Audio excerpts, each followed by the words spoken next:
Nepal Bharat border का यस्ता धेरै भिडियोहरू तपाईले देख्नु भएको होला, जहाँ नेपाल सरकारले भारतबाट लाउन चिसो पिउन पदार्थ, कोल्ड ड्रिंक र केराहरूको रोकेको देखाइन्छ।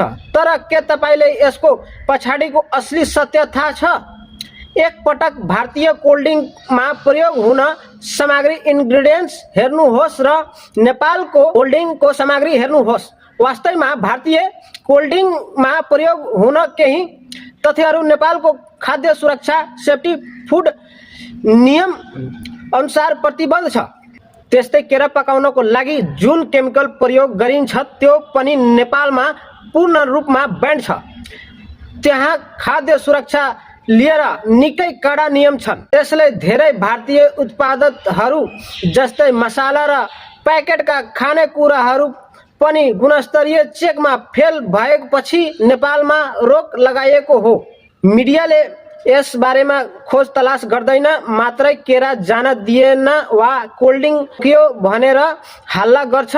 तर सच्चाइ के छ भने यो सबै स्वास्थ्य र गुणस्तरीय कुरा हो। जुन सामान स्वास्थ्यको लागि हानिकारक छ त्यसलाई रोक्नु नै सही हो।